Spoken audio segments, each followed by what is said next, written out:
So வணக்கம் friends, இந்த video நான் பார்க்க போகிறது ஆர்ஆர்பி ஜேஇ எக்ஸாமில் 16/12/2020 நடந்த ஷிஃப்ட் 3க்கான மேக்ஸ் கொஸ்டின் தான் பார்க்க போகிறோம். சரிங்களா? ஃபஸ்ட் கொஸ்டின் என்ன பார்த்துலாமா? ஃபஸ்ட் கொஸ்டின் என்ன பார்த்தீங்கன்னா, ஒரு மூணு ஃபர்னிச்சருடைய ஆவரேஜ் ப்ரைஸ் வந்து கொடுத்துட்டாங்க. சரிங்களா?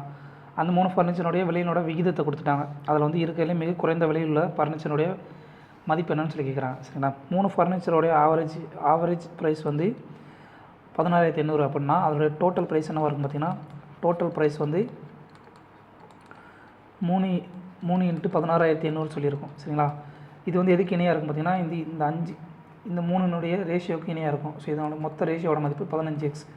ஸோ 15xோட மதிப்பு வந்து 3 × 16,800 அப்படின்னா நமக்கு என்ன தேவை? இருக்கிற சீப்பஸ்ட் அது 3 தான். ஸோ 3x தான் நமக்கு தேவை. ஸோ 3xோட மதிப்பு, ஸோ 1xோட மதிப்பு என்ன பார்த்தீங்கன்னா 3 × 16,800 வகுத்தல் 15. சரிங்களா? நமக்கு என்ன தேவை? 3xோட மதிப்பு தான் தேவை. ஸோ 3x = 3 × 16,800 வகுத்தல் 15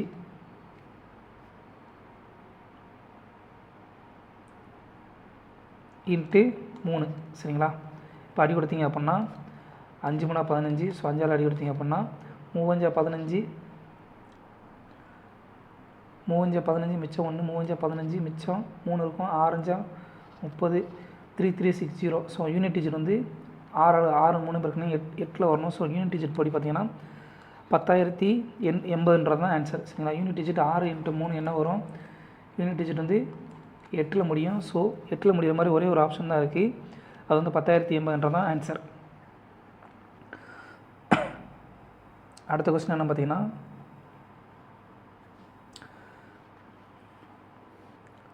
எம்ன்றது ஒரு ஸ்மாலஸ்ட் பர்ஃபெக்ட் ஸ்கொயரா? சரிங்களா? எம்ன்றது ஒரு ஸ்மாலஸ்ட் பர்ஃபெக்ட் ஸ்கொயர். சரிங்களா? அது வந்து 12 15 18ஆல் வகுப்படும் போது அது 15 12 12 15 18 இந்த 3 எண்களால் வந்து வகுப்படக்கூடிய ஒரு எண். சரிங்களா? எக்ஸாக்டாக வகுப்படக்கூடிய எண் அப்படின்னா அந்த எண்ணை வந்து அந்த எண்ணுடைய கோஷன் வந்து 25ஆல் வகுக்கும்போது கிடைக்கக்கூடிய அந்த எண்ணை வந்து 25ஆல் வகுக்கும்போது கிடைக்கக்கூடிய அந்த கோஷன் ஈவனுடைய சம் ஆஃப் டிஜிட் வந்து கேட்குறாங்க. சரிங்களா? எம்ன்ற ஒரு நம்பர் இருக்குது, அது வந்து ஒரு ஸ்மாலஸ்ட் பர்ஃபெக்ட் ஸ்கொயரு. சரிங்களா? இந்த எண்ணை வந்து 25ஆல் வகுத்தீங்க அப்படின்னா, சரிங்களா, இந்த எண்ணை 25ஆல் வகுத்தீங்கன்னா வரக்கூடிய அந்த ஈவு கோஷன் இருக்கு இல்லையா, கோஷனுடைய டிஜிட் சம் வந்து கேட்குறாங்க. சரிங்களா? சம் ஆஃப் டிஜிட் தான் கேட்குறாங்க. சரிங்களா? சம் டிஜிட் தான் கேட்குறாங்க. சரிங்களா? ஃபஸ்ட் வந்து இந்த 3 நம்பருக்கு வந்து எல்சிஎம் எடுக்கணும்ப்பா. எல்சிஎம் எடுத்திங்கன்னா 12 15 18 இது 3ஆலே வகுப்படக்கூடிய ஒரு எண்ணாக தானே இருக்கணும். அந்த எண்ணு என்ன இருக்கணும், அதே நேரத்தில் அது வந்து ஒரு பர்ஃபெக்ட் ஸ்கொயராக இருக்கும்னு சொல்லி கொடுத்தாங்க. ஸோ 3 வந்து எல்சிஎம் எடுத்திங்க அப்படின்னா, இப்போ வந்து 2ஆல் 6 2 12 15, அடுத்து 9 2 18. சரிங்களா? அடுத்து 3 3 6 5 3 15 3 9. சரிங்களா? அப்போ இதுக்கு மேலே எல்லாமே வந்து ப்ரைம் நம்பர்ஸ். ஸோ எல்சிஎம் என்ன வரும்? எல்சிஎம் என்ன வரும் பார்த்தீங்கன்னா 2 × 2 × 3 × 3 × 5. சரிங்களா? அப்போ எல்சிஎம் இதுதான் எல்சிஎம். நமக்கு என்ன தேவை? அந்த நம்பர் வந்து ஒரு ஸ்மாலஸ்ட் பர்ஃபெக்ட் ஸ்கொயர் இருக்கணும். ஸ்கொயர்னால் இருக்கிற நம்பர் பூரா டபுளாக இருக்கணுமா? அப்போது இங்கே 2, இங்கே 3 இருக்குது. 3 வந்து 2 வந்து 2 தடவை வந்திருக்கு, 3 வந்து 3 தடவை இருக்குது. ஸோ அந்த நம்பர் என்னவாக இருக்கணும்? கண்டிப்பாக இதோட வந்து 5 பெருக்குனீங்கன்னா அது வந்து பர்ஃபெக்ட் ஸ்கொயராக மாறிடுமா? ஸோ இதுதான் வந்து அந்த நம்பராக இருக்குமா? அந்த நம்பர் அப்போ என்ன? 4 × 9 × 25. சரிங்களா? இதுதான் வந்து அந்த நம்பர். இந்த நம்பர் வந்து பெருக்க வேணால் அப்படி வச்சுக்கலாம். ஏன்னா இந்த நம்பர் வந்து இப்போ 25ஆல் நம்ம வந்து வகுக்கணும். சரிங்களா? அப்படின்னா என்ன வரும் பார்த்தீங்கன்னா 4 × 9 × 25 வகுத்தல் 25 என்ன வரும்? அடி கொடுக்கலாம். அடி கொடுத்தீங்கன்னா 4 9 36 சொல்லி வரும். அவங்க என்ன கேட்டிருக்காங்க? சம் ஆஃப் த டிஜிட் தான் கேட்குறான். ஸோ 3 × 6 = 9ன்றதான் ஆன்சர். சரிங்களா? முதல்ல 12 15 18 இந்த 3 எண்ணால் வகுப்படக்கூடிய ஒரு மிகச்சிறிய எண், அது வந்து ஒரு பர்ஃபெக்ட் ஸ்கொயராக இருக்குன்னு சொல்லிட்டாங்க. சரிங்களா? அந்த மிகச்சிறிய எண் என்ன வரும் பார்த்தீங்கன்னா, மீச்சியம் எடுத்திங்கன்னா 2 × 2 × 3 × 3 × 5ன்னு சொல்லி வரும். அது வந்து கண்டிப்பாக ஒரு பர்ஃபெக்ட் ஸ்கொயராக இருக்கணும். அப்படின்றனால எல்லா நம்பர் வந்து குறைஞ்சது டபுளாக இருக்கணும். சரிங்களா? அப்போது 2 2 இருக்குது, 3 3 இருக்குது, 2 3 இருக்குது, 2 2 இருக்குது, அடுத்து ஒரே ஒரு 5 தான் இருக்குது. ஸோ அதோட 5 பெருக்கணும் அப்படின்னா அந்த நம்பர் வந்து கண்டிப்பாக ஒரு பர்ஃபெக்ட் ஸ்கொயராக இருக்கும். சரிங்களா? அப்போ இதோட வேல்யூ வந்து 4 × 9 × 25 சொல்லியிருக்கோம். இந்த எண்ணை வந்து 25ஆல் வகுக்க சொல்லியிருக்காங்க. எம்ன்றது என்ன பார்த்தீங்கன்னா இந்த தான் எம்ன்றது இந்த எண்ணு. சரிங்களா? இதை வந்து 25ஆல் வகுக்க சொல்லியிருக்காங்க. ஸோ 25 அடி எடுத்திங்கன்னா 36 சொல்லி ஆன்சர் வரும். அந்த 36 வந்து ஈவு. அந்த ஈவு ஒன்றுடைய சம் வந்து என்ன பார்த்தீங்கன்னா 9ன்றது தான் ஆன்சர். அவ்வளோதாங்க. அடுத்ததாக ஒரு ஷாப்கீப்பர் வந்து ஒரு பொருள் வந்து 287 ரூபா 70 பைசா விற்கிறாரு. எப்போ அப்படின்னா 2 சக்ஸஸிவ் டிஸ்கவுண்ட் கொடுக்குறாரு. 86%, அப்புறம் 85% சொல்லி கொடுக்குறாரு. மார்க்கெட் ப்ரைஸ்லேருந்து, குறித்த விலையிலேருந்து. அப்படி வந்து அவர் இந்த டிஸ்கவுண்ட் கொடுக்காமல் இருந்தாருன்னா அவரோட ப்ராஃபிட் எவ்வளோவா? 37%. அப்படின்னா காஸ்ட் ப்ரைஸ் எவ்வளோன்னு சொல்லி கேட்குறாங்க. சரிங்களா? இப்போ வந்து மார்க்கெட் ப்ரைஸ் என்ன? மார்க்கெட் ப்ரைஸ் வந்து எக்ஸு. சரிங்களா? எக்ஸில் வந்து ஃபஸ்ட் ஒரு 86% டிஸ்கவுண்ட் கொடுக்குறாரு. அப்போ 85% வந்து டிஸ்கவுண்ட் கொடுக்குறாரு ரெண்டாவதாக. அப்போனா செல்லிங் ப்ரைஸ் என்னவாக இருக்கும்? 86% வந்து டிஸ்கவுண்ட் போச்சுன்னா 14% தான் செல்லிங் ப்ரைஸாக இருக்கும். சரிங்களா? இன்ட்டு 85% டிஸ்கவுண்ட்டு, அப்போ 15% வந்து செல்லிங் ப்ரைஸாக இருக்கும். இதோட மதிப்பு என்ன? மார்க்கெட் ப்ரைஸ்லேருந்து இருக்குனீங்க அப்படின்னா செல்லிங் ப்ரைஸோட மதிப்பு என்ன?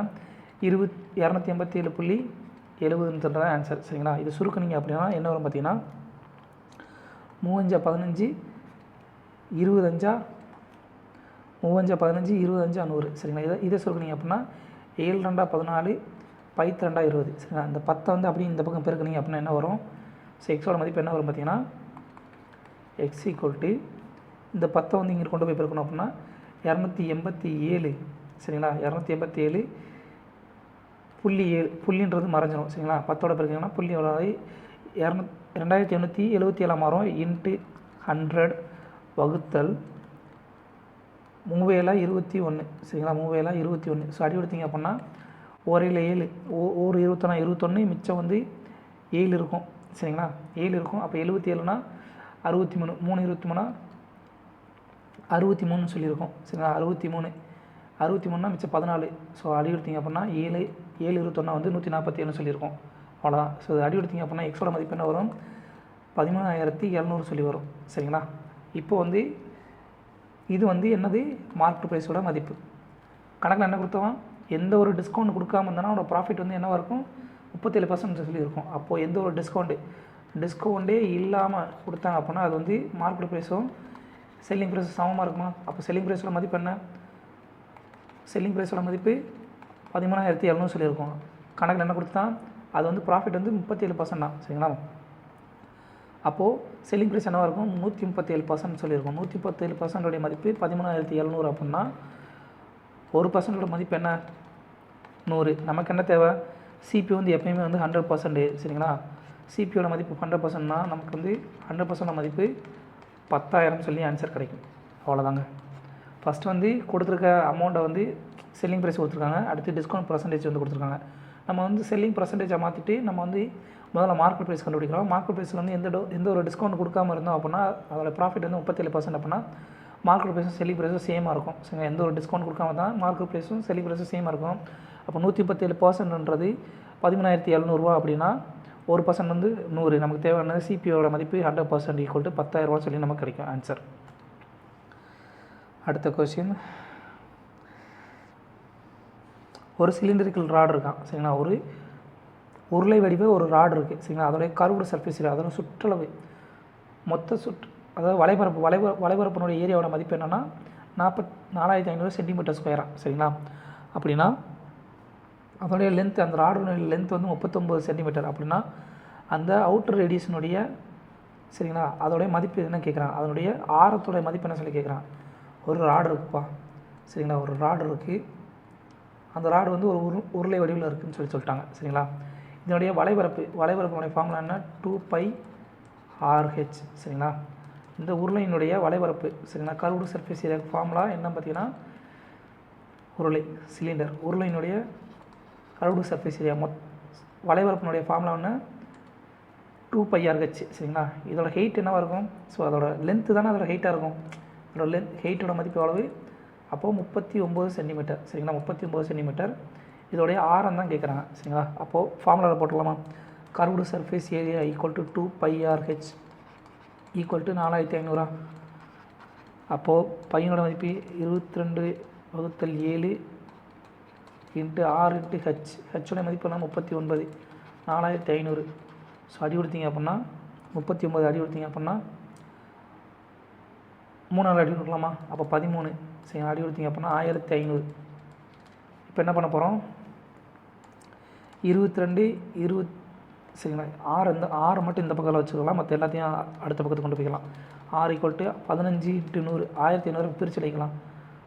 இன்ட்டு 7 வகுத்தல் இருக்க 7 அந்த பக்கம் முதல்ல பெருக்கலாம் மாறும். ஸோ வகுத்தல் 22 × 22 44 சொல்லி மாற்றிக்கலாம். நம்ம வசதிக்காக மாற்றின எல்லாத்தையும் 44 × 13 ஸோ அடி கொடுத்தீங்க அப்படின்னா என்ன வரும், 25 வகுத்தல் 4 அடி கொடுத்தீங்கன்னா 11 வரும். ஸோ மதிப்பு என்ன வரும் பார்த்தீங்கன்னா 15 25 வந்து எவ்வளோ பார்த்தீங்கன்னா 375 375 × 7 வகுத்தல் 143 சரிங்களா. இதை பெருக்குனீங்க அப்படின்னா என்ன வரும் பார்த்தீங்கன்னா 26 25 வகுத்தல் 143 இதோட மதிப்பு என்ன வரும் பார்த்தீங்கன்னா 18.36 சொல்லி ஆன்சர் கிடைக்கும். அவ்வளோதாங்க. அடுத்து எக்ஸ் வந்து ஒய்க்கு வந்து எதிர்த்தகவல் இருக்காமா சரிங்களா. ஒய்க்கு வந்து இன்வெர்ஸ்லி ப்ரொஃபஷனலாக இருக்குமா. எக்ஸ் வந்து ஒய்க்கு வந்து இன்வெர்ஸ்லி ப்ரொஃபஷனலாக இருக்குது. X is inversely proportional to Y சரிங்களா. ஒய்யோட மதிப்பு 7 அப்படின்னா எக்ஸோட மதிப்பு 5 சரிங்களா. இப்போது இந்த மாதிரி தகவல் இருக்கிறத சமன்பாடை மாற்றுறதுக்கு என்ன செய்யணும், அதோட ஒரு மாறிலி வந்து சமன்பாடை மாற்றணும் அப்படின்னா அதோட ஒரு மாறிலி வந்து பெருக்கணும் சரிங்களா. அப்போ இதோட மதிப்பு என்ன வரும், x = k/yன்னு சொல்லி வரும் சரிங்களா. கணக்கில் என்ன கொடுத்தா எக்ஸோட மதிப்பு 5 அப்படின்னா ஒய்யோட மதிப்பு 7 சொல்லி கொடுத்தான். ஸோ கணக்குப்படி எக்ஸோட மதிப்பு 5 அப்படின்னா ஒய்யோட மதிப்பு என்ன 7. அப்போ கேயோட மதிப்பு என்ன வரும், k = 35 சொல்லி வருமா. இப்போ கேயோட மதிப்பு நம்ம கண்டுபிடிச்சாச்சு. அடுத்தது என்ன சொல்லிட்டான், ஒய்யோட மதிப்பு 90னா எக்ஸோட மதிப்பு என்னன்னு கேட்குறான் சரிங்களா. x = k/y இந்த ஃபார்முலாவில் கொடுத்தீங்க அப்படின்னா எக்ஸோட மதிப்பு என்ன கேட்குறான், x = கேயோட மதிப்பு என்ன 35 வகுத்தல் 90 சரிங்களா. 90 ஒய்யோட மதிப்பு 90 ஸோ அடி கொடுத்தீங்க அப்படின்னா 5 7 5 35 18 5 100 ஸோ 7 வகுத்தல் 18 ஆன்சர். அடுத்த கணக்கு என்ன பார்த்தீங்கன்னா, ஒரு 25 புத்தகங்களுடைய விற்பனை விலை வந்து 41 புத்தகங்களுடைய அடக்க விலைக்கு சமமாக இருக்குது. ஸோ 25 புத்தகங்களுடைய செல்லிங் ப்ரைஸ் வந்து 41 புத்தகங்களுடைய அடக்க விலைக்கு சமமாக இருக்குது சரிங்களா. அப்படின்னா லாஸ் அல்லது லாபம் அல்லது நட்ட சதவீதம் எவ்வளோன்னு சொல்லி கேட்குறாங்க. ஸோ மாறிலி அப்புறம் ஒரு பக்கம் கொண்டு வாங்க. ஈக்குவல் SP/CP = 41 வகுத்தல் 25 சொல்லியிருக்கோம். ஸோ சிபியோட மதிப்பு 25, எஸ்பியோட மதிப்பு 41. ஸோ எவ்வளோ கூடி இருக்குது, ப்ளஸ் 16 வந்து கூடியிருக்கு சரிங்களா. எதுலேருந்து கூடியிருக்கு பர்சன்டேஜ் கண்டுபிடிக்கணும்னா 16 வந்து கூடியிருக்கு, எதுலேருந்து கூடியிருக்கு 25லேருந்து கூடியிருக்கு. ஸோ சிபியோட விலை 25, லாபத்தினுடைய விலை 16 × 100 அடி கொடுத்தீங்க அப்படின்னா 4 = 64% வந்து லாபம் வந்து அவருக்கு கிடச்சிருக்கும். அவ்வளோதாங்க. அடுத்ததாக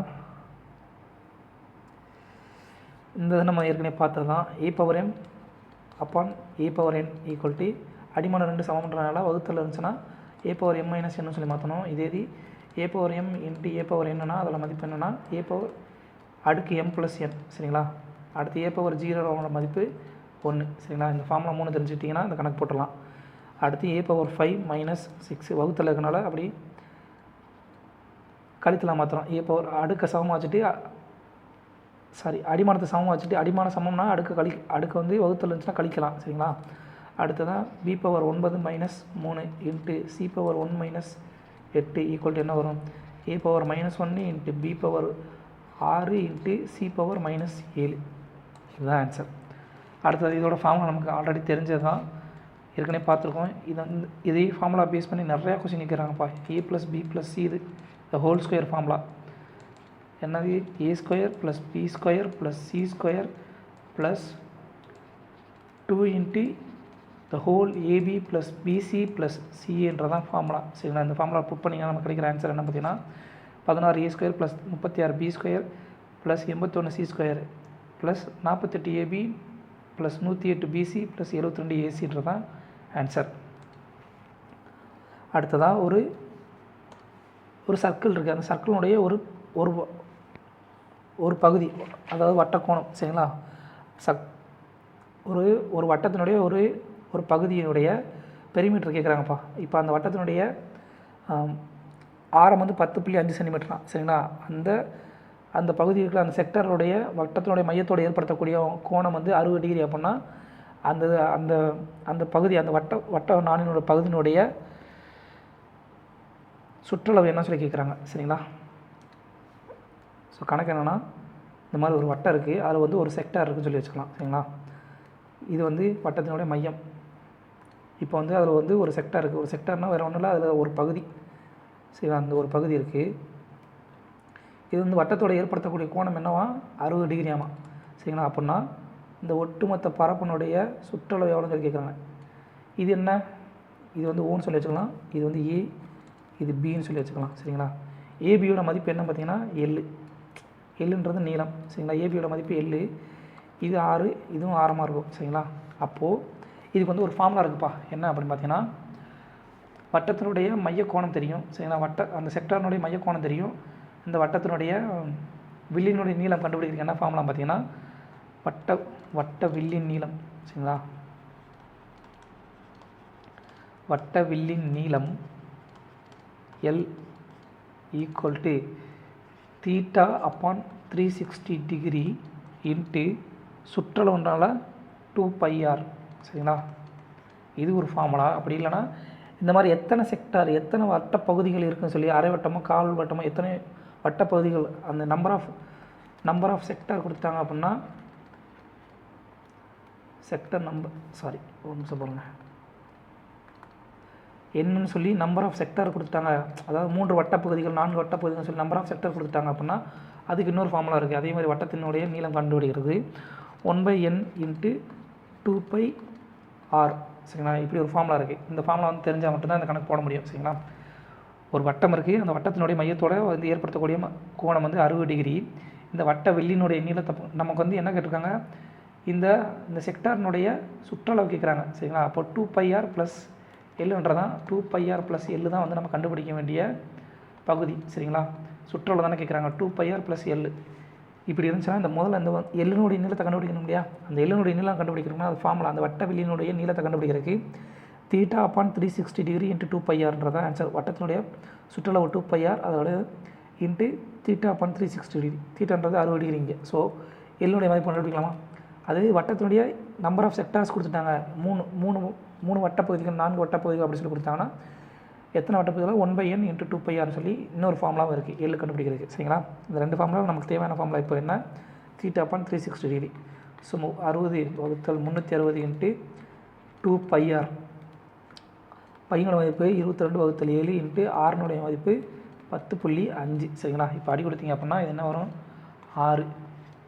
இது அடி கொடுத்தீங்க அப்படின்னா 1 7 1.5ன்னு சொல்லி வரும். இந்த 1.5 நம்ம என்னவா மாற்ற போகிறோம் அப்படின்னா, 1.5 வந்து 3/2ன்னு சொல்லி மாற்றிக்கிற போகிறோம். சரிங்களா? 3/2 3ல் 2 1.5 வந்து 3/2ன்னு சொல்லி மாற்றிக்கிற போகிறோம். ஸோ அடி கொடுத்தீங்க அப்படின்னா 3 6. சரிங்களா? 3 6. அடுத்து அடி கொடுத்தீங்கன்னா 11. ஸோ எல்லினுடைய நீளம் என்ன, எல்லினுடைய நீளம் 11 சென்டிமீட்டர். சரிங்களா? 11 சென்டிமீட்டர். நமக்கு என்ன தேவை, 2r + l தான் நமக்கு தேவை. 2r + l. 2rனுடைய மதிப்பு என்ன, ஆறுனுடைய மதிப்பு, ரேடியஸனுடைய மதிப்பு 10.5. அப்போ 2r மதிப்பு என்ன வரும், 21 கூட்டல் 11 சென்டிமீட்டர். இதோட மதிப்பு என்ன, 32 சென்டிமீட்டர்ன்றதான் இந்த வட்ட வில்லினுடைய சுற்றளவு. சரிங்களா? இந்த அந்த செக்டார், அந்த வட்டப்பகுதியினுடைய சுற்றளவு என்ன பார்த்தீங்கன்னா இதுதான். சரிங்களா? ஃபஸ்ட்டு இந்த ஃபார்முலா தெரியும். இப்போ வட்ட வில்லி நீளம்ன்ற ஃபார்முலா தெரிஞ்சிச்சுன்னா இந்த கணக்கு வந்து நம்ம போட்டுடலாம்.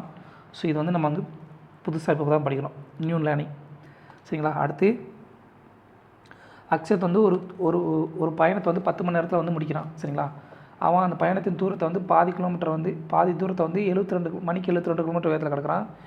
மீதி தூரத்தை வந்து மணிக்கு 36 கிலோமீட்டர் வந்து கிடக்கிறான். அப்படின்னா அந்த வட்டத்தினுடைய அந்த பயணத்துடைய மொத்த தூரம் எவ்வளோன்னு சொல்லி கேட்குறாங்க. இந்த மாதிரி பாதி தூரம் மீதி தூரம் கொடுத்தாங்கன்னா நம்ம வந்து ஃபஸ்ட்டு ஆவரேஜ் டிஸ்டன்ஸ் நமக்கு தேவை. ஸ்பீடு × டைம்ன்றதான் ஃபார்முலா. நமக்கு ஸ்பீடு தெரியுமா, தெரியாது. ஏன்னா 2 ஸ்பீடு இருக்குது. ஸோ ஆவரேஜ் ஸ்பீடு நமக்கு வந்து கண்டுபிடிக்கணும். ஸோ ஆவரேஜ் ஸ்பீடு இந்த மாதிரி half ஆஃப் த டிஸ்டன்ஸ் கடந்தாங்க அப்படின்னா அதுக்கு ஃபார்முலா இருக்குது 2xy/x + y. சரிங்களா? இங்கே 2 × 72 × 36 வகுத்தல் என்ன வரும் பார்த்தீங்கன்னா 36, 72 கூட்டல் 36ன்னு சொல்லி வரும். ஸோ இதை சுருக்குனீங்க அப்படின்னா 2 × 72 × 36 வகுத்தல் 108 சொல்லி வரும். சரிங்களா? 108 அடி கொடுத்தீங்க அப்படின்னா 2 18 36, 6 18 108 சரிங்களா. அடுத்து அடி கொடுத்தீங்க அப்படின்னா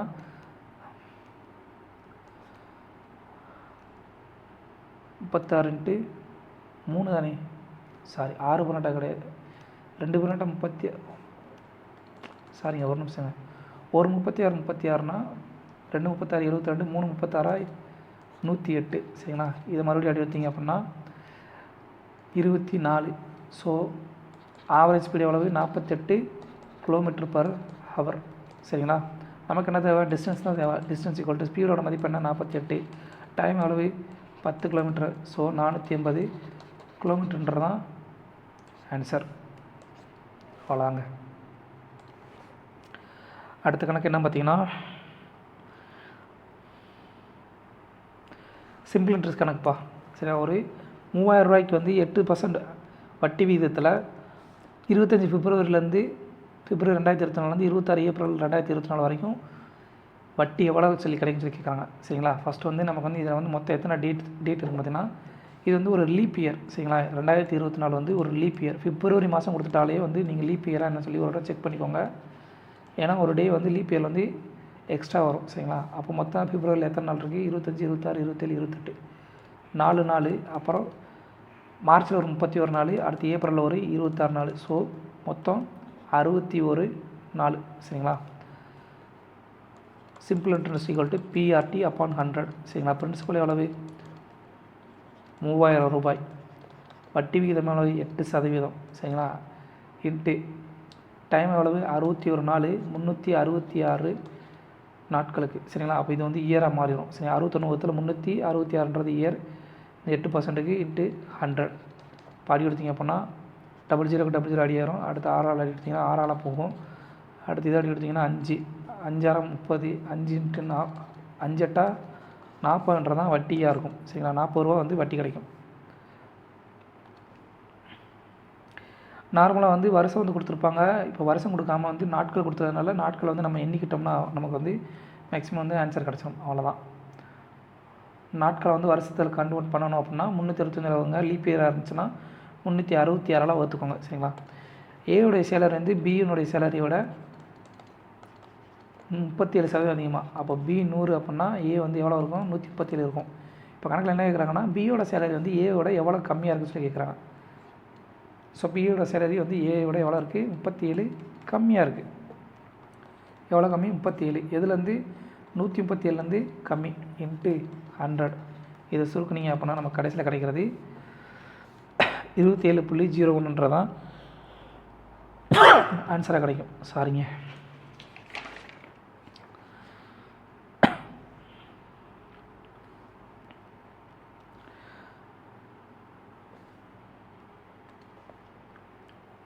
அடுத்த கணக்கு என்ன பார்த்தீங்கன்னா 45 கணக்கு. ஏற்கனவே முதல்ல பார்த்தா அதே சேம் மாடல் தான். 3 ஃபர்னிச்சரோட விலை கொடுத்துட்டாங்க, ஆவரேஜ் ப்ரைஸ் கொடுத்துட்டாங்க, நம்ம டோட்டல் ப்ரைஸ் கண்டுபிடிப்போம். அடுத்து வந்து ரேஷியோ வந்து அதை அந்த விலையினுடைய ரேஷியோ கொடுத்துட்டாங்க அப்படின்னா அதில் சீப்பஸ்ட்டு ஐட்டம் என்ன சொல்லி கேட்குறேன். ஸோ டோட்டல் வந்து எவ்வளோ வரும், டோட்டல் ப்ரைஸ் எவ்வளோ வரும் 3 × 16,875. இது வந்து எதுக்கு சமமாக இருக்கும் 15x சமமாக இருக்குமா சரிங்களா. நமக்கு என்ன தேவை 3x மதிப்பு தான் தேவை. சீப்பஸ்ட்டு 3x ஈக்குவல் டு 3 × 16,875 வகுத்தல் 15x இன்ட்டு 3x சரிங்களா.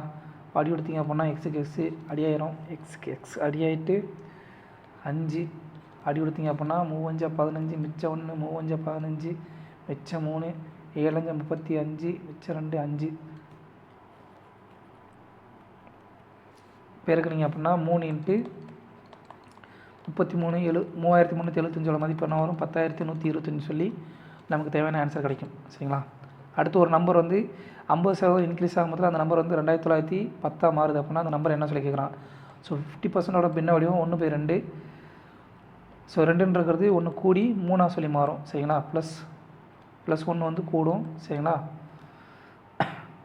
அப்போது 3 ரேஷியோட மதிப்பு என்ன 2910 சரிங்களா. அப்போ ஒரு ரேஷியோட மதிப்பு என்ன வரும் 3 அடி எடுத்திங்கன்னா 7 3 20 9 3 27 மிச்சம் 2 7 3 21 970. ஸோ 2 ரேஷியோட மதிப்பு நான் வந்தால் ஒரிஜினல் நம்பரு 2 ரேஷியோ தான். கீழே இருக்கிறது வந்து ஒரிஜினல் நம்பர்.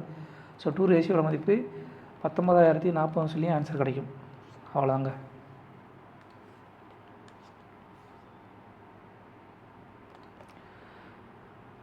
அடுத்த கணக்கு என்ன பார்த்தீங்கன்னா ஆவரேஜ் கணக்கு. சரிங்களா, மோகன் மற்றும் அவனுடைய நான்கு ஃப்ரெண்ட்ஸோட ஆவரேஜ் வயசு என்ன? 36 வருஷம். சரிங்களா, இதில் மோகனோட வயசு வந்து அந்த 4 ஃப்ரெண்ட்ஸோடைய ஆவரேஜ் வயசோட 5 கூடையாமா. அப்படின்னா மோகனோட வயசு என்னன்னு சொல்லி கேட்குறாங்க. நல்லா தெரிஞ்சுக்கோங்க, இந்த மாதிரி ஆவரேஜ் கணக்கில் மட்டும் என்றைக்குமே வந்து ஷார்ட்கட் தெரிஞ்சால் போடு. அப்படி இல்லையா, ஷார்ட்கட் தெரியலையா அப்படின்னா டோட்டல் வேல்யூ என்னவோ அதை கன்வெர்ட் பண்ணி நீங்கள் வந்து ஆன்சர் தெரிஞ்சிங்கன்னா ஈஸி. சரிங்களா, இப்போது 5 ஃப்ரெண்ட்ஸு 36, ஆவரேஜ் வந்து 36, அப்போ டோட்டல் எவ்வளவு? 180 வருஷமா. இப்போது இங்கே மோகன், இப்போ அவனுடைய 4 ஃப்ரெண்ட்ஸு. சரிங்களா, ஃப்ரெண்ட்ஸு இப்போது 4 ஃப்ரெண்ட்ஸினுடைய ஆவரேஜை விட மோகனுடைய ஆவரேஜ் வந்து என்னவா?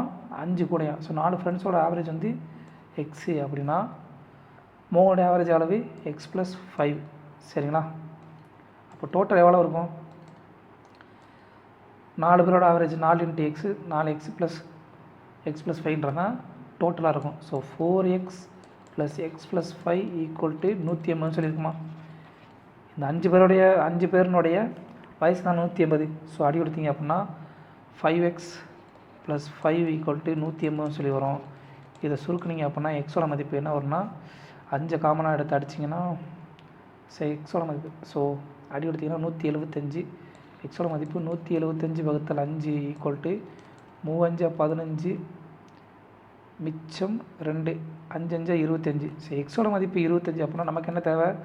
மோகனோட வயசு தான் தேவை. மோகனோட வயசு என்ன? X plus 5. எக்ஸ் ப்ளஸ் 5ன்றது மோகனுடைய வயசு. ஸோ எக்ஸ் ப்ளஸ் 5ஓட மதிப்பு 40 இயர்ஸ் சொல்லி வரும். அவ்வளோங்க. அடுத்த கணக்கு என்ன பார்த்தீங்கன்னா போட் அண்ட் ஸ்ட்ரீம் கணக்குப்பா. இதில் வந்து என்ன கேட்குறாங்க? டோட்டல் டைம் கேட்குறாங்க. ஒரு போட் வந்து அப் ஸ்ட்ரீம் அப்புறம் டவுன் ஸ்ட்ரீம் ரெண்டுலேயும் கடக்கிறதுக்கான டைம் எவ்வளோ சொல்லி கேட்குறாங்க. அந்த போட்டினுடைய அந்த டேரெக்ஷனோட டிஸ்டன்ஸ் எவ்வளோமா? டோட்டலாக வந்து 270 கிலோமீட்டரா டிஸ்டன்ஸு. போட்டினுடைய ஸ்பீடு 24 கிலோமீட்டரு. கரெக்ட், அந்த நீரோட்டத்தினுடைய ஸ்பீடு வந்து 21 கிலோமீட்டர். அப்படின்னா அப் ஸ்ட்ரீம் அப்புறம் டவுன் ஸ்ட்ரீம் ரெண்டுலேயும் கடக்கிறதுக்கு அவன் வந்து எவ்வளோ நேரம் எடுத்துக்கிறான்னு சொல்லி கேட்குறான். சரிங்களா, ஃபஸ்ட்டு கான்செப்ட் என்ன பார்த்துக்கலாம். இப்போ வந்து ஸ்பீடு, எதனுடைய ஸ்பீடு? போட்டினுடைய ஸ்பீடு. சரிங்களா, போட்டினுடைய ஸ்பீடு அல்லது மனிதனுடைய ஸ்பீடு மேனுடைய ஸ்பீடோட மதிப்பு என்ன? எக்ஸ்ன்னு சொல்லி வச்சுக்கலாம். சரியா, எக்ஸ் km/h. ஃபார்முலா தெரிஞ்சுக்கோங்கப்பா. அடுத்ததாக கரண்ட், நீரோட்டத்தினுடைய கரண்ட்டு அல்லது ஸ்ட்ரீம். சரிங்களா, அல்லது ஸ்ட்ரீம் இதனுடைய மதிப்பு, ஸ்பீடோட மதிப்பு என்ன? y km/h. அப்படின்னா அப்ஸ்ட்ரீம்னுடைய ஸ்பீடு என்ன பார்த்தீங்கன்னா ஸ்பீட் ஆஃப் அப்ஸ்ட்ரீம், அதாவது நீரோட்டத்துக்கு எதிராக. இது கீழே எழுதுட்டா, சாரி கீழே எழுதுறேன், கொஞ்சம் சைடில் எழுதலாம், ஒன்றும் பிரச்சனை இல்லை. அப்படின்னா அப்ஸ்ட்ரீம் இருக்கு இல்லையா, அப்ஸ்ட்ரீமினுடைய ஸ்பீடு என்னவாக இருக்கும் பார்த்தீங்கன்னா நீரோட்டத்துக்கு எதிர் திசையாக தானே போகிறோம். அப்போ எக்ஸ் மைனஸ் ஒய் கிலோமீட்டர்னு சொல்லியிருக்கும். சரிங்களா, இது டவுன் ஸ்ட்ரீம் நீரோட்டத்துக்கு இணையான திசையில் போகும்போது என்ன இருக்கும்? வேகம் அதிகமாக இருக்கும், எக்ஸ் ப்ளஸ் ஒய். சரிங்களா, இதுதான் மதிப்பு. இப்போ கணக்கில் என்ன கேட்டிருக்காங்க? டைம் தான் கேட்குறாங்க. சரிங்களா, அப்போது டைம் = டிஸ்டன்ஸ் அப்பான் ஸ்பீடு. சரிங்களா, ஃபஸ்ட்டு அப்ஸ்ட்ரீமோடைய ஸ்பீடு கண்டுபிடிக்கணும். சரிங்களா, அப்ஸ்ட்ரீமோட ஸ்பீடு என்ன?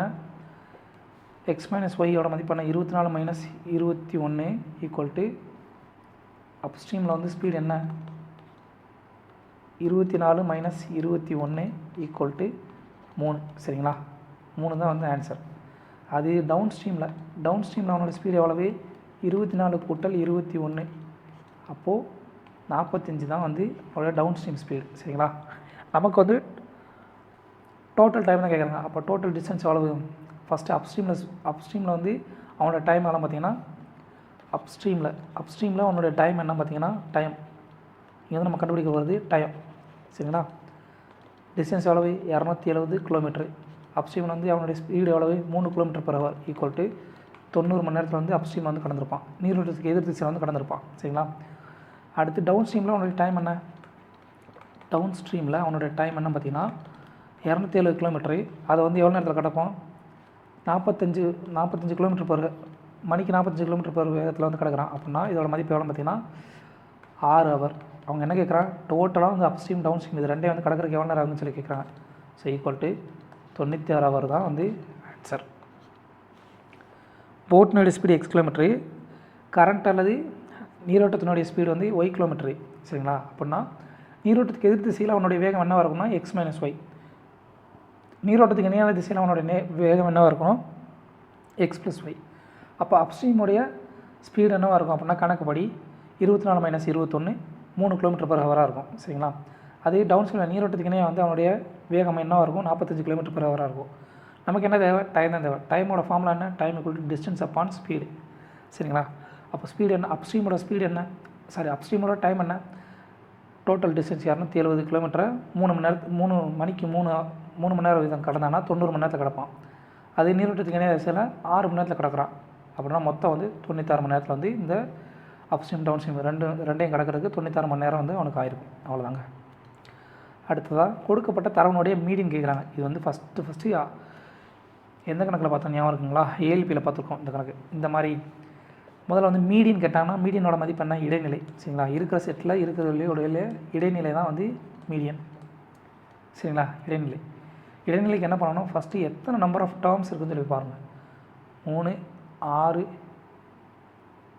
9, 11. சரிங்களா? இப்போது சரிங்களா இடைநிலை கண்டுபிடிக்கிறதுக்கு ஆட் நம்பராக இருந்துச்சு அப்படின்னா ஆட் நம்பர் வகுத்தல் 2. சரிங்களா? அது என்னவோ அதுதான் ஆன்சர். ஆட் நம்பர் கூட்டல் 1 வகுத்தல் 2 அதுதான் வந்து இடைநிலை. சரிங்களா? அதுதான் வந்து மீடியன். ஆட் நம்பர் எத்தனை ஆட் நம்பர்ஸ் இருக்கோ அத்தனை ஆட் நம்பர்ஸ் இல்லை, இந்த நம்பர் ஆஃப் டேர்ம்ஸ் இருக்கு இல்லையா? மொத்தமாகவே தப்பாக சொல்கிறேங்க. நம்பர் ஆஃப் டேர்ம்ஸ் இருக்கு இல்லையா? நம்பர் ஆஃப் டேர்ம்ஸ் அதுதான் முக்கியம். நம்பர் ஆஃப் டேர்ம் இப்போ மீடியனுக்கு வந்து என்னென்னா நம்பர் ஆஃப் டேர்ம்ஸ். சரிங்களா? இதில் வந்து எத்தனை இருக்குது? 11 இருக்குது. சரிங்களா? நம்பர் ஆஃப் டேர்ம்ஸ் வந்து ஆடில் வந்துருச்சு. சரிங்களா? மீடியன் கண்டுபிடிக்கிறதுக்கு நம்பர் ஆஃப் டேர்ம்ஸ் ஆட் நம்பராக இருந்துச்சு அப்படின்னா ஆட் நம்பர் ப்ளஸ் 1 வகுத்தல் 2. சரிங்களா? இதில் என்ன வேல்யூ வருதோ அதுதான் வந்து மீடியன். சரிங்களா? அடுத்து suppose median number of term வந்து ஈவன் நம்பரில் இருந்துச்சு அப்படின்னா even number plus even number 12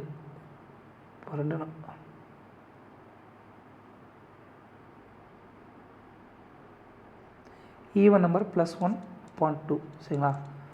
அதாவது 2 நம்பருக்கு இடையில் வர மாதிரி வரும். ஈவன் நம்பர்னால் இப்போது உதாரணமாக 10 ஸ்தானம் அப்படின்னா 10னா 11 வகுத்தல் 2 ஈக்குவல் டு 5.5. அது என்னென்னா 5th டேர்மையும் 6th டேர்மையும் கூட்டி 2ஆல் வகுத்துட்டிங்க அப்படின்னா நமக்கு தேவையான ஆன்சர் கிடச்சிடும். இதுதான் வந்து நமக்கு பார்க்க வேண்டிய ஆன்சர். இப்போ வந்து மொத்தம் வந்து 11 டேர்ம் இருக்குது. சரிங்களா? அப்போ என்ன பண்ணணும்? 11 கூட்டல் 1 வகுத்தல் 2 ஈக்குவல் டு 6th டேர்ம் தான் வந்து இங்கே வந்து இடைநிலை. சரிங்களா?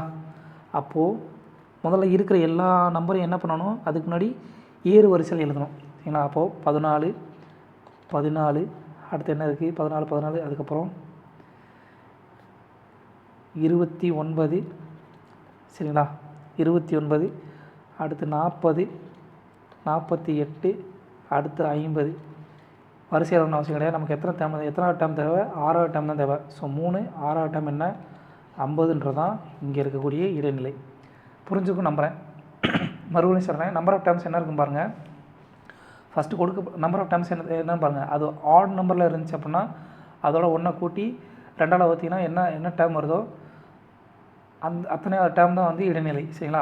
அதுக்கடுத்து என்ன பண்ணணும்? 2வது ஸ்டெப்பு இருக்கிற எல்லாத்தையும் வந்து ஏறு வரிசையில் எழுதணும். கொடுத்துருக்க அந்த தரவுகள் எல்லாத்தையும் வந்து ஏறு வரிசையில் எழுதணும். அப்படி எழுதும்போது நமக்கு தேவை 6வது டேர்ம் தான். 6வது டேர்முடைய மதிப்பு 50. சப்போஸ் இந்த நம்பர் வந்து இப்போ 8 டேர்ம் இருக்குது சொல்லி வச்சுக்கோம். 8 டேர்ம்னா என்ன பண்ணணும்? 8 கூட்டல் 1 வகுத்தல் 2 ஈக்குவல் டு 4.5. அப்போது என்ன பண்ணணும்? 4th term plus 5th term. சரிங்களா? இதுக்கு ரெண்டுக்கும் கூட்டி 2ஆல் வகுத்துட்டிங்க அப்படின்னா அதுதான் வந்து மீடியன். ஈவன் நம்பராக இருந்தால் மட்டும் இப்படி பண்ணணும். அவ்வளோதாங்க. அடுத்த கணக்கு என்ன பார்த்தீங்கன்னா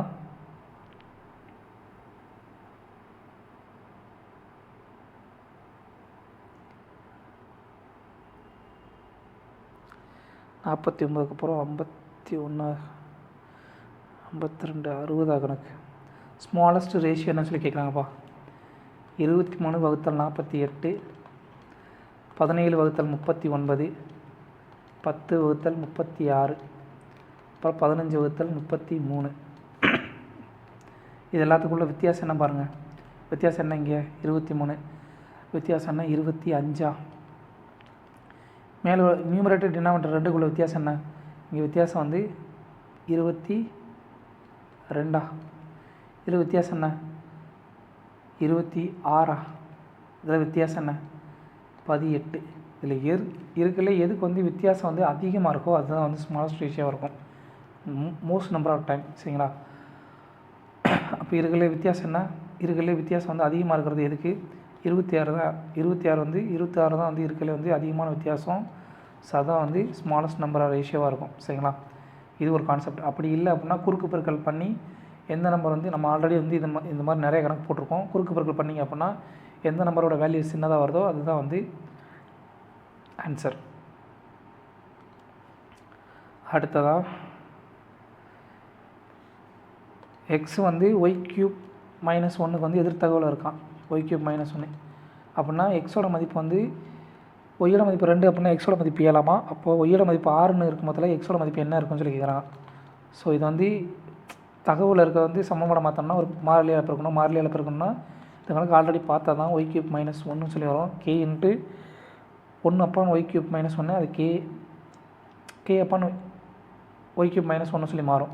சரி, நான் இப்போ வந்து கணக்கில் என்ன கொடுத்தான் ஒய்யோட மதிப்பு 2னா எக்ஸோட மதிப்பு 7 சொல்லி கொடுத்தான். ஸோ 7னா கேவோட மதிப்பு என்ன வரும் பார்த்தீங்கன்னா y³ 2 8³ 2³ -1 இதோட மதிப்பு என்ன வரும். கேவோட மதிப்பு 8 -1 7, கேவோட மதிப்பு 49ன்னு சொல்லி வரும். சரிங்களா. இப்போ நமக்கு என்ன கேட்டிருக்கான் ஒய்யோட மதிப்பு 6 அப்படின்னா எக்ஸோட மதிப்பு என்ன சொல்லி கேட்குறான். ஸோ எக்ஸோட மதிப்பு ஒய்யோட மதிப்பு கேவோட மதிப்பு என்ன 49, ஒய்யோட மதிப்பு என்ன 6³ -1 ஈக்குவல் டு 49 வகுத்தல் 216 -1 215, 49 வகுத்தல் 15 ஆன்சர். அடுத்த கணக்கு இது மனசுலேயே போட்டுடலாம். அந்த கணக்கு இருந்தாலும் வந்து மெத்தட் சொல்லித்தரேன். இது ஆல்ரெடி நம்ம பார்த்துதான்ப்பா. சேம் டைப் தான். 2 குழாய் இருக்குப்பா. 2 குழாய் வந்து ஒரு தொட்டி நிரப்புது. ஒரு குழாய் வந்து 2 மணி நேரத்துலையும் இன்னொரு குழாய் வந்து 47 மணி நேரத்தில் வந்து நிரப்புது. சரிங்களா. அதே நேரத்தில் 3வது ஒரு குழாய் வந்து அந்த 47 மணி நேரத்தில் வந்து அந்த தொட்டியை வந்து காலி பண்ணுது. அப்படின்னா 3 குழாயும் ஒரே நேரத்தில் திறந்து விட்டாங்க அப்படின்னா எவ்வளோ நேரத்தில் வந்து அந்த டேங்க் வந்து நிறைய சொல்லிக்கிருக்காங்க. ஒன்று வந்து 2 மணி நேரத்தில் வந்து நிரப்புது. இன்னொன்று வந்து 47 மணி நேரத்தில் நிரப்புது. 3வது ஒரு குழாய் வந்து 47 மணி நேரத்தில் காலி பண்ணுது. ஸோ ரெண்டையும் கூட்டினீங்க அப்படின்னா ஸோ எந்த குழாய் எவ்வளோ அமௌண்ட் வந்து தண்ணி 47 அமௌண்ட் தண்ணி விழுகுது அப்படின்னா அதே 47 அமௌண்ட் வந்து தண்ணி வெளியேறும் அப்படின்னா இப்போ 2 மணி நேரத்தில் தானே அந்த இது நிரம்பும். இது வந்து டேரெக்டாக போட்டுடலாம். அப்படி இல்லை அப்படின்னா எல்சிஎம் எடுங்க. எல்சிஎம் என்ன வரும் 94 வருமா. அப்போ அவங்களோட எஃபிஷியன்சி என்ன. இது வந்து என்ன நம்பர் ஆஃப் டேஸ். சரிங்களா. Number of hours. இந்த இடத்துல ஹவர்ஸ். சரிங்களா. இங்கே ஹவர்ஸு. இது வந்து டேங்கோட கெப்பாசிட்டி. சரிங்களா. கெப்பாசிட்டி இது வந்து அந்த எஃபிஷியன்ட் அந்த குழாயினுடைய திறன். சரிங்களா. Total capacity. இப்போ மீச்சம் எடுத்திங்கன்னா 94 எடுத்திங்கன்னா 47 வகுத்தல் 2 இங்கே -2. கணக்கில் என்ன கொடுத்தாங்க 3ஐயும் ஒரே நேரத்தில் வந்து திறந்து விட்டீங்க அப்படின்னா நமக்கு வந்து என்ன எவ்வளோ நேரத்தில் வந்து டேங்க் நிறைய சொல்லி கேட்குறாங்க. சரிங்களா. அப்போது 3உடைய எஃபிஷியன்சி கூட்டினீங்க அப்படின்னா 47 கூட்டல் 2 -2 அப்படி எடுத்திங்கன்னா இதோட மதிப்பு என்ன ஒரு எஃபிஷியன்சி 47ன்னு சொல்லி வரும். ஸோ A + B + Cனுடைய திறன் வந்து என்ன பார்த்தீங்கன்னா 47. நமக்கு என்ன தேவை நம்பர் ஆஃப் டேஸ் தான் தேவை. சரிங்களா. Days equal to capacity. சரிங்களா. 94 வகுத்தல் அவங்களுடைய திறன் 47 ஈக்குவல் டு 2 மணி நேரத்தில் வந்து அது நிரம்பும். சரிங்களா. அப்போ 2ன்றது தான் ஆன்சர். அடுத்த கணக்கு வந்து ஒரு நாற்கரம் கொடுத்துட்டாங்கப்பா. ஒரு நாற்கரத்தினுடைய கோணங்கள் வந்து 4 கோணங்களுக்கு வந்து மதிப்பு கொடுத்தாங்க 2:3:5:8 சொல்லி இருக்குன்னு சொல்லி கொடுத்தாங்க. அப்படின்னா அதில் வந்து பியினுடைய மதிப்பு என்னன்னு சொல்லி கேட்குறாங்க. சரிங்களா, இதுதான் கணக்கு. இப்போ சப்போஸ் இது வந்து நாற்கரத்தோடைய மொத்த கோணங்களுடைய கூடுதல் வந்து எவ்வளோன்னு சொல்லி நமக்கு தெரியணும். சரிங்களா, அப்போ நமக்கு தெரியல. இதே ஒரு ஐங்கோணத்தை கொடுத்துட்டாங்க, அருங்கோணம் கொடுத்துட்டாங்க. சரிங்களா, அடுத்து ஒரு பெண்டகன் அந்த மாதிரி சொல்லி கொடுத்துட்டாங்க அப்படின்னு வச்சுக்கோங்களேன். அதுக்கு எப்படி நம்ம வந்து கோணத்தை கண்டுபிடிக்கிறது, அதோடைய கோணங்களுடைய கூடுதல் மதிப்பு எப்படி கண்டுபிடிக்கிறது அப்படின்னா நல்லா தெரிஞ்சுக்கோங்க. சம் ஆஃப் ஒரு ஃபார்முலா சொல்லித்தரேன். Sum of all interior angles of regular polygon. ஒரு பலகோணம். சரிங்களா, ஒரு பலகோணத்தினுடைய பக்கங்களுடைய எண்ணிக்கை தெரியும். சரிங்களா, அப்படின்னா அந்த பலகோணத்தினுடைய உள்ளே இருக்கக்கூடிய கோணங்கள், உள்கோணங்களுடைய கூடுதல் எவ்வளோன்றதுக்கு ஃபார்முலா என்ன பார்த்தீங்கன்னா n-2 × 180 டிகிரின்றதான் ஃபார்முலா. இந்த ஃபார்முலா தெரிஞ்சுன்னா அருங்கோணமில் எத்தனை கோணம் கொடுத்தாலும் அதனுடைய மதிப்பு வந்து உங்களை கண்டுபிடிக்கும். என்னன்றது இங்கே என்ன பார்த்தீங்கன்னா என்னன்றது சைடு, நம்பர் ஆஃப் சைடு. சரிங்களா, என்னன்றது சைடு. ஒரு பலகோணம் கொடுத்துட்டாங்க. சரிங்களா, ஒரு முக்கோணம். இப்போ உதாரணத்துக்கு முக்கோணத்தை எடுத்துக்கணும்னா 3 கோணமா. இப்போ ட்ரையாங்கிள் எடுத்துக்கிறோம். ட்ரையாங்கிள் வந்து 3 பக்கமா. சரிங்களா, 3 பக்கங்களுடைய மதிப்பு என்னென்னா 3 - 2 × 180 = 180 டிகிரி. முக்கோணத்தின் 3 கோணங்களின் கூடுதல் என்ன 180 டிகிரியா? முடிஞ்சா அதே இது. இப்போ நாற்கோணம் கொடுத்துட்டாங்க. இப்போ குவாட்ரிலேட்டர் கொடுத்துட்டாங்க. குவாட்ரிலேட்டர்னா குவார்ட்டர்னாலே 4 தான் அர்த்தம். சரிங்களா, அப்போது ஒரு நாற்கரத்தின் பக்கங்களுடைய உள்கோணங்களுடைய கூடுதல் எவ்வளோன்னு பார்த்தீங்கன்னா n-2 இந்த ஃபார்முலாவில் பார்த்தீங்கன்னா 4 - 2 × 180 டிகிரி = 360 டிகிரி. சரிங்களா, அப்போது இந்த ஒட்டுமொத்த மதிப்பினுடைய மதிப்பு என்ன வரும் 2x + 3x + 5x + 8x. இதனுடைய மதிப்பு எவ்வளவு 360 டிகிரி. நமக்கு என்ன கேட்குறாங்க பியினுடைய மதிப்பு. பியினுடைய மதிப்பு என்ன 3. சரிங்களா, அப்போது இதோட ஒட்டுமொத்த மதிப்பு எவ்வளவு 8 10 10 18x. 18xனுடைய மதிப்பு 360 அப்படின்னா 3xோட மதிப்பு என்ன 2 பக்கம் 6 எடுத்திங்கன்னா 60 சொல்லி வருமா? ஆன்சர் 60. இப்போது நமக்கு வந்து குவாட்ரிலேட்டர், இப்போ முக்கோணம் அந்த மாதிரி நமக்கு தெரிஞ்ச அளவீடுகள் கொடுத்தாங்கன்னா நம்மளுடைய உள்கோணங்களுடைய கூடுதல் நமக்கு தெரியும். 3 கோணங்களின் கூடுதல் 180 டிகிரி. சரி, நாற்கரத்துக்கு 360 டிகிரி. பென்டகன் அந்த மாதிரி நமக்கு தெரியாத அருங்கோணம். சரிங்களா, அருங்கோணம் அப்புறம் ஐங்கோணம் அந்த மாதிரி கொடுத்துட்டாங்க. சாரிங்க, அப்படி கொடுத்தாங்கன்னா அதனுடைய உள்கோணங்களை கூடுதல் கண்டுபிடிக்கிறது ஃபார்முலா என்னென்னா நம்பர் ஆஃப் சைடு. சரிங்களா, என்னன்றது நம்பர் ஆஃப் சைடு n-2 × 180 டிகிரின்றதான் அந்த sum of all interior angles of regular polygon. இந்த ஃபார்முலா வந்து உங்களுக்கு தெரிஞ்சுக்கிட்டீங்க அப்படின்னா எந்த கணக்கு கேட்டாலும் உங்களால் போட முடியும்ப்பா. சரிங்களா, ஒரு நிமிஷங்க, சாரிங்க. இந்த ஃபார்முலா ரொம்ப முக்கியம்ப்பா. சரியா, இந்த ஃபார்முலா தெரிஞ்சால் தான் இந்த கணக்கு வந்து போட முடியும்.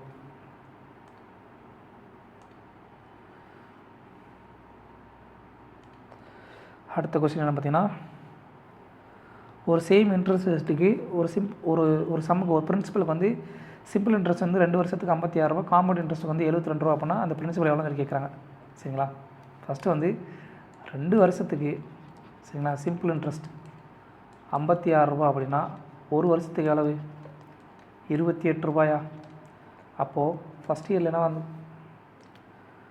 ஃபஸ்ட் இயரு இது செகண்ட் இயர். ஃபஸ்ட் இயரில் பிரின்சிபல் எவ்வளோ வந்து வட்டி சிம்பிள் இன்ட்ரெஸ்ட் என்ன வந்துருக்கும் 28 ரூபா. செகண்ட் இயரில் எவ்வளோ இருக்கும் 28 ரூபா. அப்போ சிம்பிள் இன்ட்ரெஸ்ட் எவ்வளவு 56. காம்பவுண்ட் இன்ட்ரெஸ்ட் எவ்வளோ சொல்லிட்டாங்க 72. ஸோ மீதி எவ்வளோ இருக்கும் 56ஓட 16 வந்து 2வது வருஷத்தில் வட்டியாக கிடச்சிக்குமா? ஸோ இந்த 28 ரூபா முதல் வருஷம் பிரின்சிபலு. சரிங்களா, இங்கே பிரின்சிபலு, இந்த பிரின்சிபல்லேருந்து இந்த வட்டி கிடச்சிருக்கும். இந்த வட்டிக்கு வட்டி தான் வந்து இந்த 16 ரூபா. ஸோ 16 ரூபான்றது வட்டியா? அப்போ பிரின்சிபல் எவ்வளவு இங்கே 28 × 100 இந்த ரேஞ்சில் தானே போயிருக்கும். அப்போ இது வந்து என்னவாக இருக்கும் ரேட் ஆஃப் இன்ட்ரெஸ்ட். சரிங்களா, அப்படி எடுத்திங்க அப்படின்னா 4 7. ஸோ 400/7ன்ற சதவீத கணக்கில் தான் வந்து இந்த பிரின்சிபல் ரேட் ஆஃப் இன்ட்ரெஸ்ட் வந்து போயிருக்கும். ஸோ 28க்கு 400/7% வந்து 16 ரூபா. அப்படின்னா இந்த பிரின்சிபலுக்கு இதே சேம் இன்ட்ரெஸ்ட் ரேட்டில் தான் நம்ம கிடச்சிருக்கோம். ஸோ பிரின்சிபல் இன்ட்டு 400/7% அப்படி எடுத்திங்க அப்படின்னா × 100 வருமா? ஈக்குவல் டு என்ன வரும் பார்த்தீங்கன்னா 28 ரூபா. ஸோ அடி எடுத்தீங்க அப்படின்னா என்ன வரும், 00 அடிச்சிங்கன்னா அப்படின்னா 7 ஈக்குவல் டு பிரின்சிபலோட மதிப்பு என்ன, 7 × 7 49 ரூபான்றது தான் ஆன்சர். மறுபடியும் சொல்கிறேன், 2 வருஷத்துக்கு வந்து தனி வட்டி அப்புறம் கூட்டு வட்டினோட அமௌண்ட் கொடுத்துட்டாங்க. பிரின்சிபல் எவ்வளோன்னு சொல்லி கேட்குறாங்க. நமக்கு ரேட் ஆஃப் இன்ட்ரெஸ்ட் வந்து ஃபஸ்ட்டு கண்டுபிடிக்கணும். முதல்ல ரேட் ஆஃப் இன்ட்ரெஸ்ட் கண்டுபிடிச்சிங்கன்னா நம்மளால் பிரின்சிபல் கண்டுபிடிக்க முடியும். 2 வருஷத்துக்கு வந்து தனி வட்டி 56 ரூபா அப்படின்னா ஒரு வருஷத்துக்கு 28 ரூபா. ஸோ மொதல் வருஷம் 28 ரூபா, 2வது வருஷம் 28 ரூபா, அப்புறம் 72 ரூபா. 2வது வருஷத்தில் என்ன ஆகுது, 2 வருஷத்துக்கு வந்து கூட்டு வட்டி அளவு 72 ரூபா. ஸோ 56 கூட்டல் 16 72 ரூபான்றது 2 வருஷத்துக்கான கூட்டு வட்டி. சரிங்களா, கட்டம் போட்டு காட்டிடுறேனே.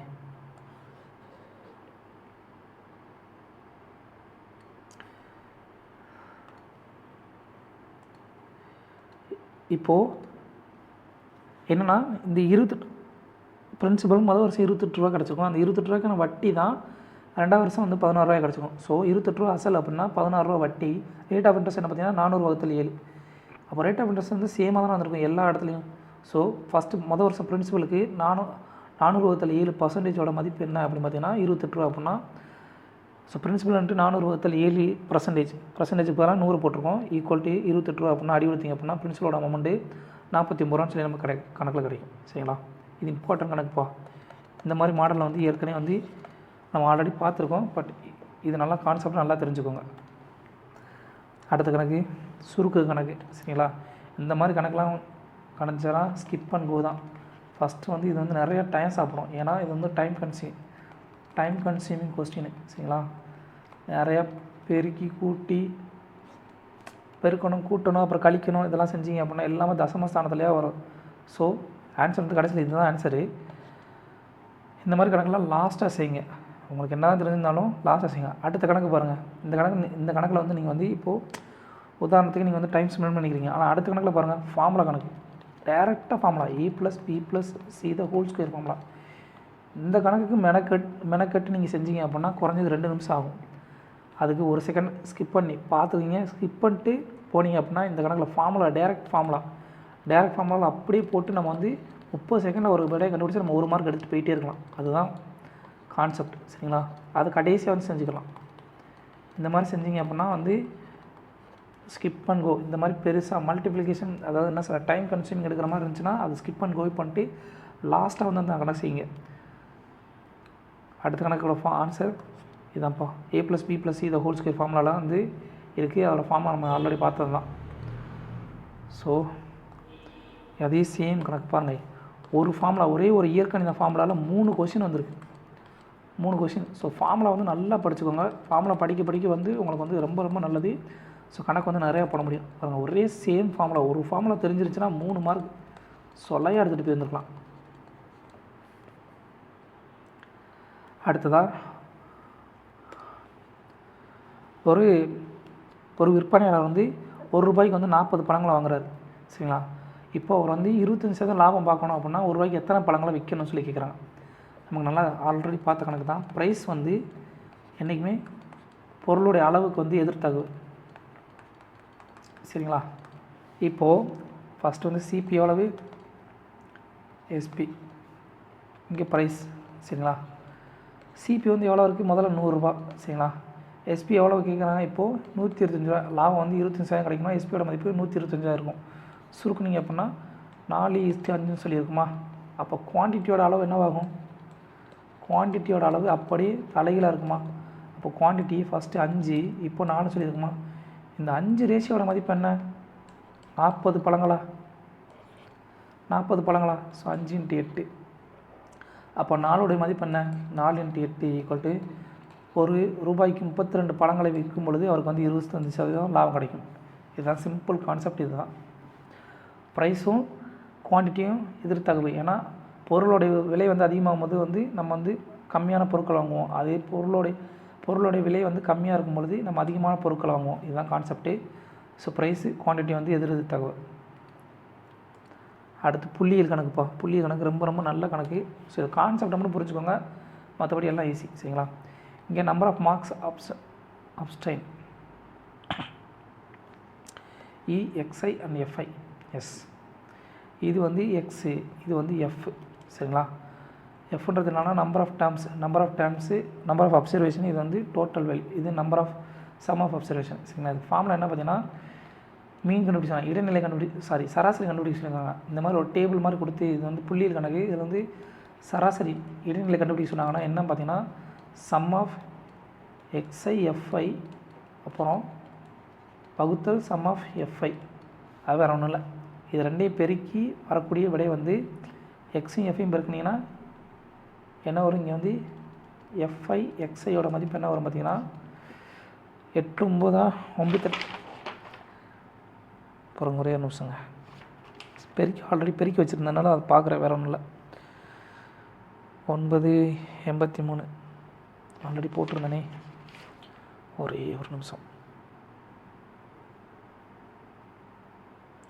எத்தனை கணக்கு? 79வது கணக்கு. ஸோ 983 என்ன வரும் பார்த்தீங்கன்னா 747. சரிங்களா? ரெண்டாவது 573 365. அடுத்து 18 20 360. அடுத்து 16 82 1312. சரிங்களா? இப்போது இதோடைய மதிப்பு, இதோட டோட்டல் எஃப்ஐன்றது என்ன? Sum of f i. இதோட மதிப்பு டோட்டல் மதிப்பு எவ்வளோ வரும்? 16 9 25 30 48. சரிங்களா? இந்த டோட்டல் மதிப்பு வந்து எவ்வளவு? 48. இது ரெண்டு பெருக்கி வர்ற இந்த டோட்டல் மதிப்போட மதிப்பு எவ்வளோ பார்த்தீங்கன்னா 2784. சரிங்களா? ஸோ இது என்ன? Sum of f i. சரிங்களா? இது என்ன? Sum of f i x i. சரிங்களா? எக்ஸ்ஐ எஃப்ஐ ரெண்டும் ஒன்று தான். அப்போ நமக்கு என்ன தேவை? இடைநிலை தானே தேவை. மீனுடைய மதிப்பு என்ன? எக்ஸ்ஐ எஃப்ஐயோட மதிப்பு என்ன? 2784 வகுத்தல் 48. சரிங்களா? இது சுருக்குனிங்க அப்படின்னா 58 சொல்லி நமக்கு ஆன்சர் கிடைக்கும். இதுதாங்க கான்செப்ட். இந்த மாதிரி வந்து டேபிள் கொடுத்துட்டாங்க அப்படின்னா நம்பர் ஆஃப் அப்சர்வேஷன் இருக்கு இல்லையா, அது வந்து எஃப்னு எடுத்துக்கோங்க. ரிமைனிங் இருக்கிறது எக்ஸ்னு எடுத்துக்கோங்க. ஃபஸ்ட்டு எஃப்ஐ எக்ஸ்ஐயோட மதிப்பு கண்டுபிடிச்சி அதை கூட்டினீங்க அப்படின்னா 2784ன்றது சம் ஆஃப் எஃப்ஐ எக்ஸ்ஐ. சரிங்களா? அப்புறம் நம்பர் ஆஃப் ஸ்டூடெண்ட்ஸ் அதோட கூடுதல், இது எல்லாத்தையும் கூட்டினீங்க அப்படின்னா சம் ஆஃப் எஃப்ஐ. இதுக்குடைய சராசரி மதிப்பு என்ன பார்த்தீங்கன்னா sum of X I F I upon sum of எஃப்ஐன்றது தான் கான்செப்ட்டு. ஸோ இந்த கான்செப்ட் தெரிஞ்சால் தான் இந்த கணக்கு போட முடியுங்க. சரிங்களா? இது வந்து ஒரு புள்ளியியல் கணக்கு. சரிங்களா? ரொம்ப ரொம்ப இம்பார்ட்டன்ட். இதே மாடல் வந்து அடுத்தடுத்த கொஸ்டின் நிறைய ரிப்பீட் ஆகுதுங்க. அடுத்து சைன் தீட்டாவோட மதிப்பு கொடுத்துட்டாங்க. அப்புறம் 26 சைன் தீட்டா மைனஸ் 10 சீக்கன் தீட்டாவுடைய மதிப்பு என்ன சொல்லி கேட்குறாங்க. சரிங்களா? சைன் தீட்டாவோட மதிப்பு சைன் தீட்டா இது வந்து ஒரு பைத்தாகரஸ் ட்ரிபிளேட்ப்பா. அது பார்த்தாலே தெரியும். 12 13 ஒரு செங்கோணம் கோணத்துடைய எதிர்ப்பக்கம். சைன் தீட்டானா என்ன? எதிர்ப்பக்கம் வகுத்தல் கர்ணம். எதிர்ப்பக்கம் எவ்வளவு? 12. கர்ணம் எவ்வளவு? 13. அப்படின்னா அடுத்துள்ள பக்கம் என்ன இருக்கும்? 5 சொல்லியிருக்கோம். 169 மைனஸ் 144 25 சொல்லி வரும்.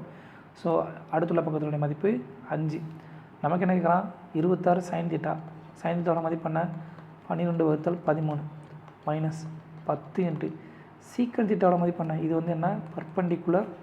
இது வந்து பேஸு. இது வந்து ஹைப்போதினியஸ் கர்ணம். அடிப்பக்கத்தின் வர்க்கத்தின் கூடுதல் அப்புறம் எதிர்ப்பக்கத்தின் வர்க்கத்தின் கூடுதல் கர்ணத்தின் வர்க்கத்தின் கூடுதலுக்கு சமம். இதுதான் வந்து பிதாகரஸ் தேற்றம். ஸோ சீக்கன் தீட்டானா என்ன பார்த்தீங்கன்னா கர்ணம்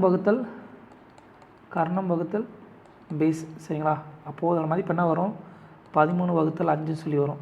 அடி கொடுத்தீங்க அப்படின்னா 2, இங்கே அடி கொடுத்தீங்க அப்படின்னா 2 equal to 24 minus 26 equal to minus 2ன்றதான் ஆன்சர். ஃபஸ்ட்டு பைத்தாகரஸ் ட்ரிபிளேட் தெரிஞ்சுக்கோங்க. 5 12 13 இது 3 வந்து ஒரு பைத்தாகரஸ் ட்ரிபிளேட். சரிங்களா? இது தெரிஞ்சிருந்துச்சு அப்படின்னா கணக்கு ஈஸியாக போட்டலாம். ரெண்டாவது சைன் தீட்டானா என்ன, காஸ் தீட்டானா என்னன்றத கான்செப்ட் நமக்கு தெரிஞ்சிருச்சு அப்படின்னா இந்த கணக்கு வந்து ஈஸியாக சிம்பிளிஃபை பண்ணி போட்டுடலாம்.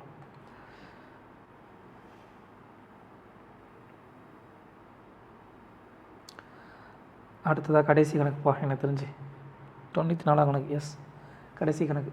2 பைப் இருக்குது. அந்த பைப் வந்து ஒரு பைப் வந்து 20 மணி நேரத்தில், இன்னொரு பைப் வந்து 90 மணி நேரத்தில் வந்து நிரப்பிடும். அப்படின்னா 2 பைப்பும் சேர்ந்து திறந்து விடும்போது எவ்வளோ நேரத்தில் வந்து அந்த தொட்டி நிரம்பும் சொல்லி கேட்குறாங்க. சரிங்களா, இது வந்து பைப் ஏ, இது பைப் பி. சரிங்களா, இங்கே ஹவர்ஸ், இங்கே கெப்பாசிட்டி, இங்கே எஃபிஷியன்சி, திறன்.